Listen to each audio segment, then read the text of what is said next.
Detail. Ready. Aim. Fire. Aim.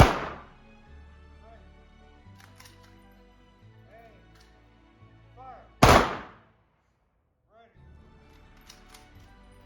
Aim. Fire. Left face. And off.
On behalf of the President of the United States Army, and a grateful nation, please accept this flag as a symbol of our appreciation for your loved one's honorable and faithful service. Thank you. It's an honor.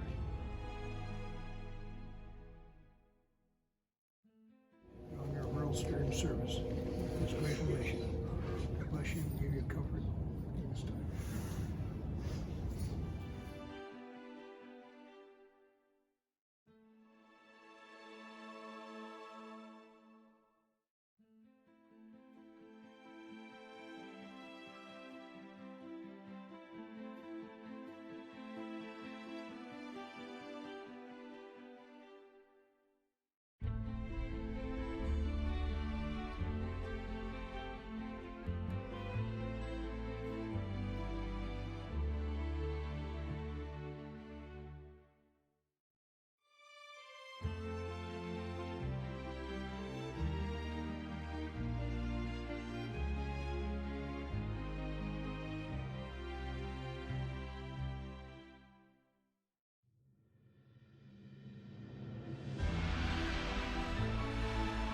During the war.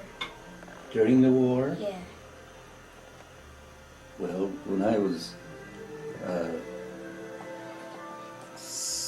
16, I guess it was, or 17, the World War II started, and then when I was 17, I enlisted and volunteered to go into the service, but they wouldn't take me in until I was 18, and a day or two after I was 18, then I went into the service at Camp Dodge, Iowa, and then they sent us down to Fort Knox, Kentucky for the armored training to learn how to, drive the tanks and operate the guns and that. From there we went to Camp Chaffee, Arkansas, and prepared to ship overseas. At that time they wouldn't send 18-year-olds overseas. You had to be 19 before they would send you overseas, and so just a few days after I was 19, they shipped us out for Europe. We went in a Liberty ship. It was a converted transport ship, and we were down in the what do you call it? Down on the hold of the ship, and the bunks were stacked 5 high, and just real narrow aisles, and it was so close there that when the person here would just about bump the person above, it was so close. Oh. And we didn't have tables, and we'd go to mess. They had just a long counter like, and 2 or 3 counters down in rows, and you'd start at one end, you'd get your chow in a mess kit, Right. and then you just eat on the run, and they just keep pushing you on further down. By the time you got to the end of you better be through eating, because they just more. Right. And you were standing so close that you were bumping the person behind you. And it took us 2 weeks. It took us 2 weeks to ship overseas, to ship from New York to France, and we zigzagged across the ocean to avoid Nazi submarines. Oh, the U-boats were. That must have been scary. U-boats. Was that scary? And we were in a convoy, and at night they couldn't light a match or anything. Everything was all blacked out on the ships, because at sea a light like that could be seen for a long distance. And so the seas were rough, and that I got my fill of sea. So what happened then? You landed in Europe. Where did you land? We landed in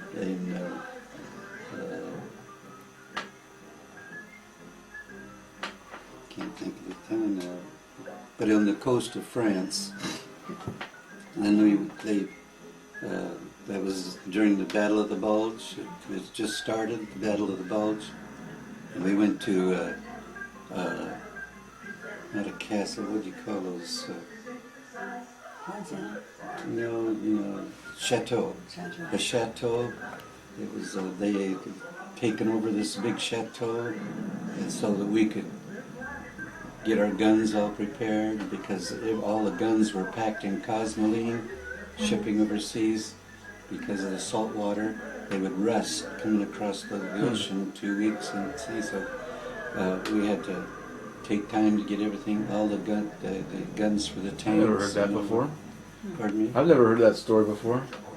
And Guns would rust. and we lived at Forges-les-Eaux, the forge of 2 rivers, and we stayed there until we got our tanks and everything ready, and then we were held in reserve, and then joined Patton's 3rd Army, and went across the Rhine and on down through Cologne and on down to Czechoslovakia, all the way with Patton's army. We liberated the Czechoslovakian people, and they would come out and jump on our tanks and offer us cookies and kolaches and Good. Tell about the lady that you met.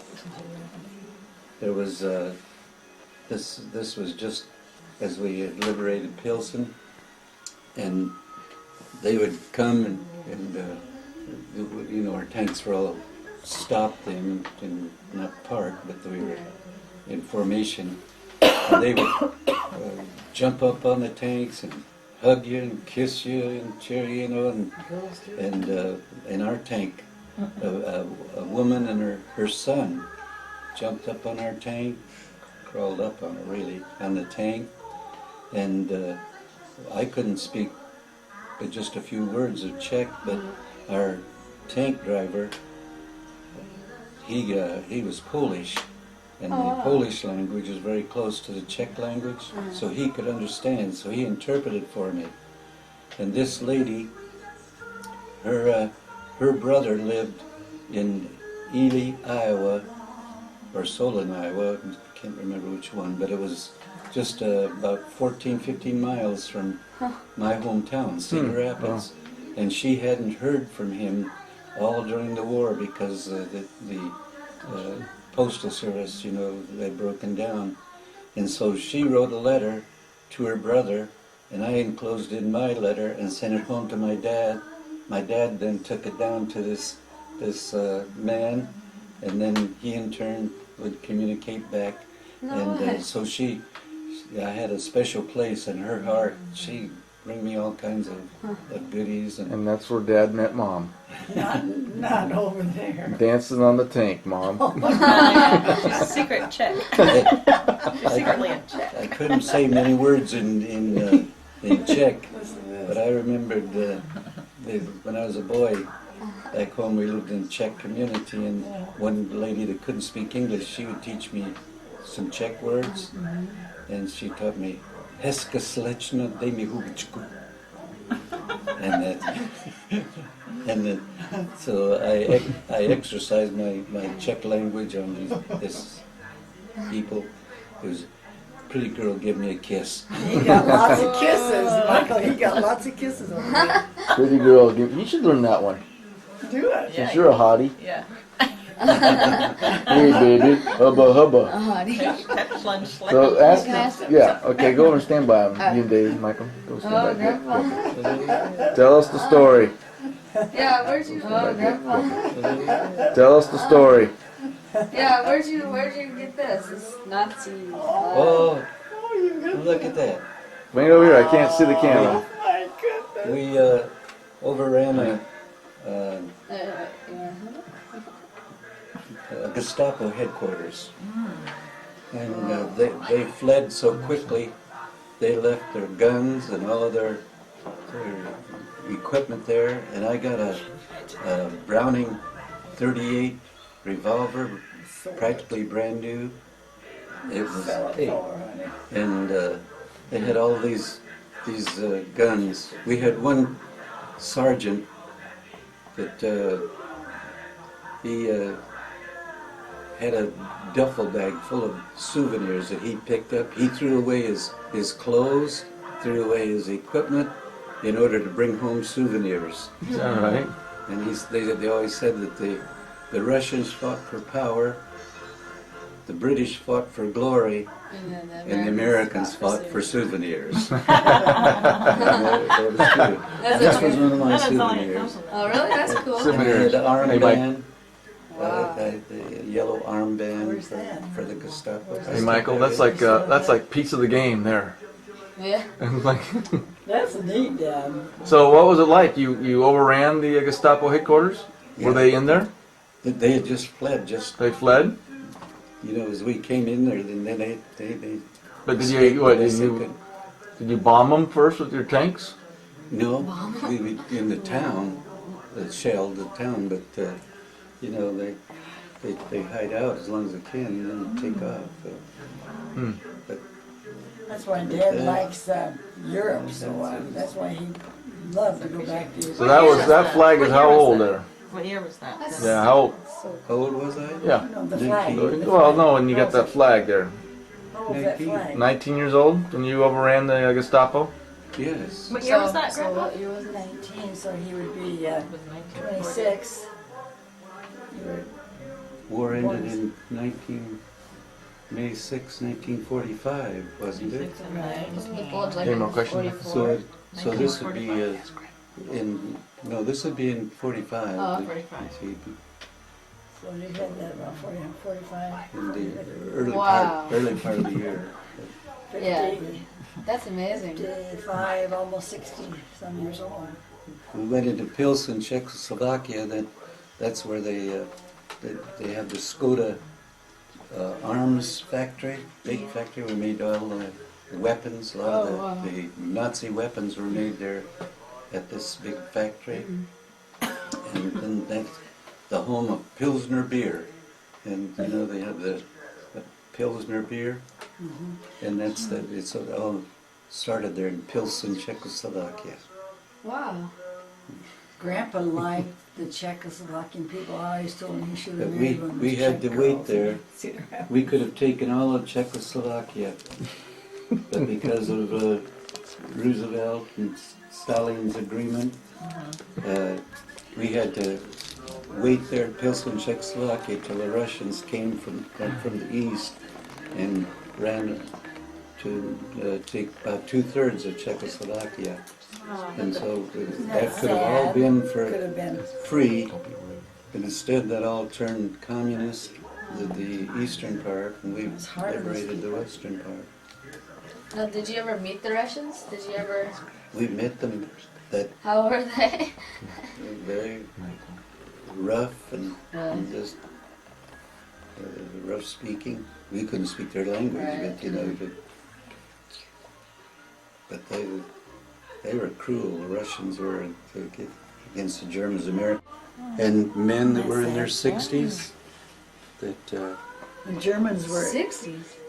60s, Wow. yeah, they were because they'd lost so many men, and they just they had to, and they were taking those that were physically that had been turned down before, but because of various illnesses and that they would take them in and because they were desperate for They manpower. had prisoner of war camps in, what would they call camps, prisoner of war camps? POW camps. In Iowa.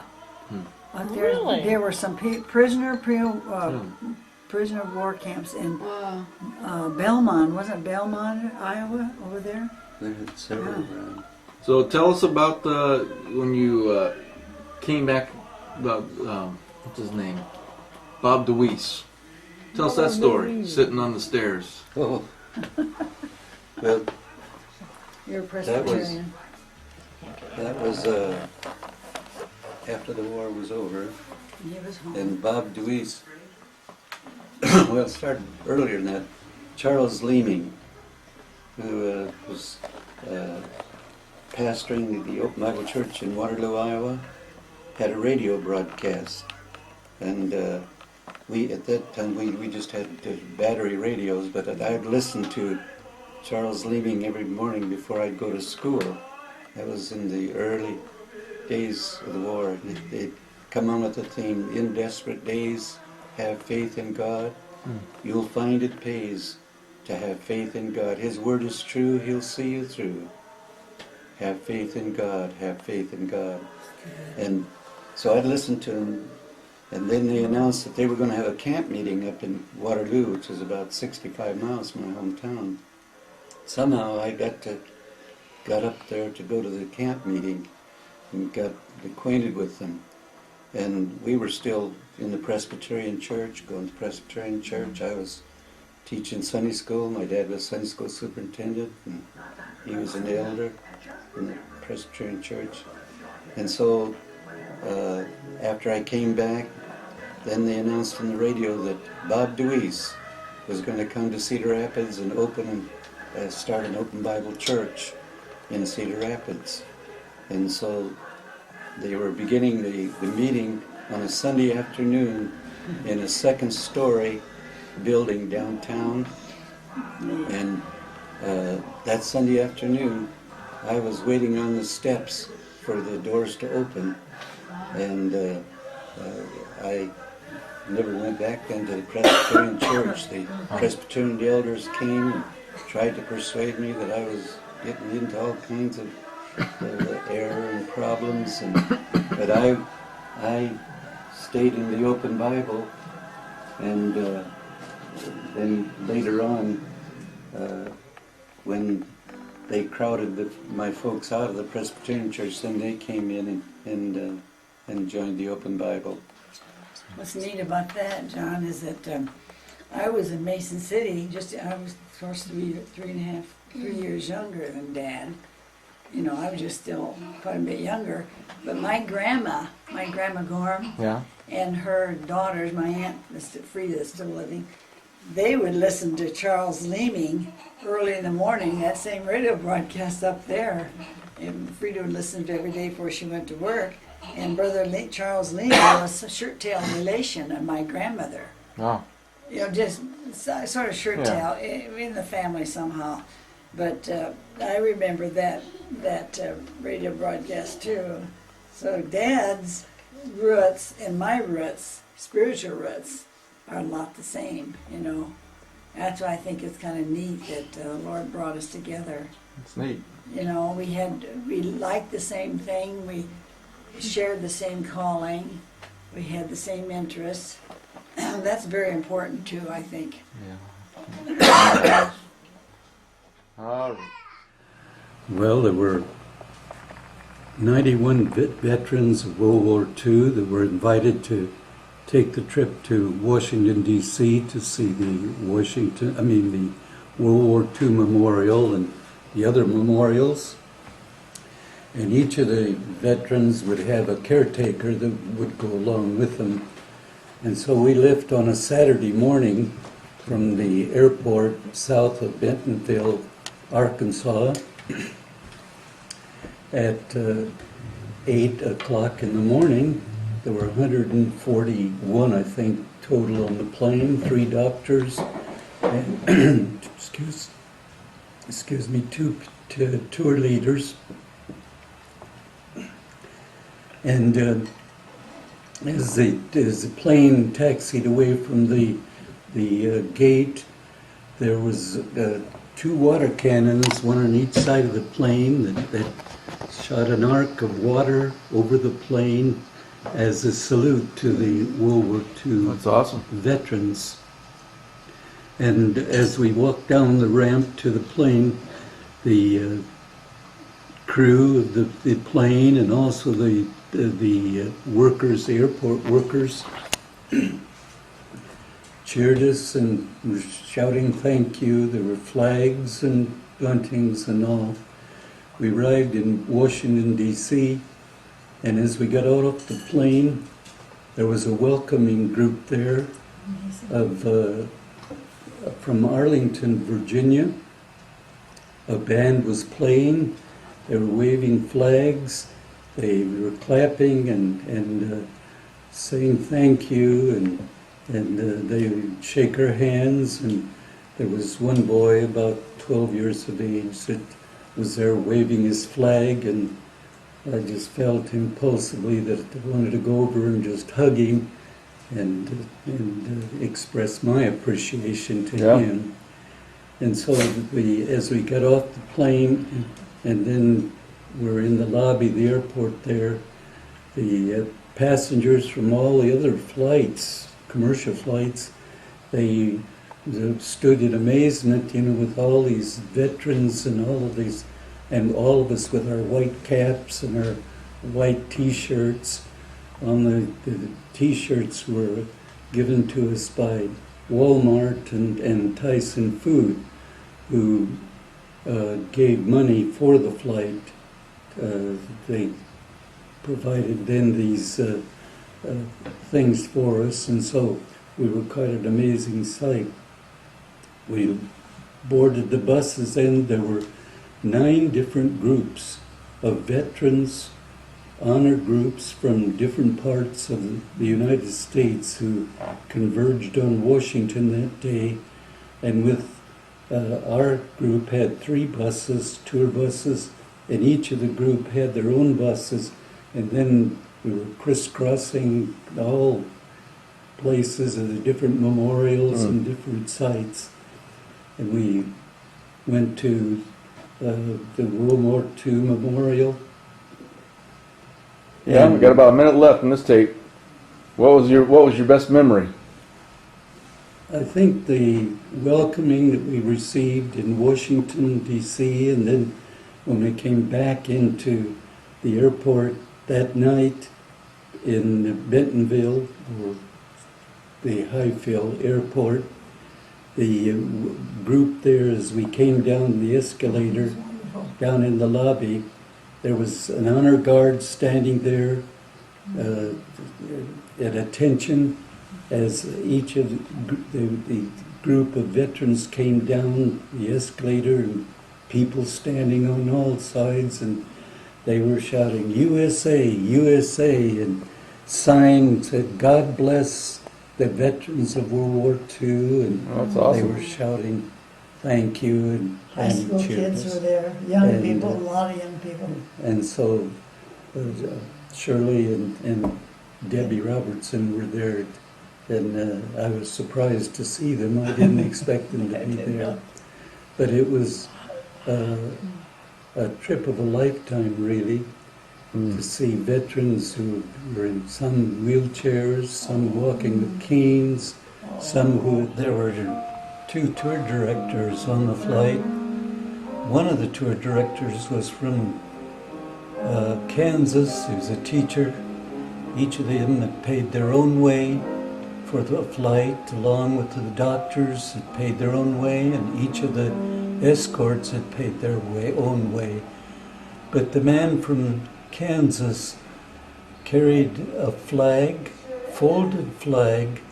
He was the last to board the plane and the last to enter the bus. He was the last one off of the plane and the last one off of the bus at each stop. The flag was to represent those who could not make the trip, who were unable, or perhaps they had fallen in battle and were not able to visit the war memorial. And so it was a memorable time to watch him as he entered the plane or exited the plane as the last one on, the last one off the plane. All right, thanks, Dad.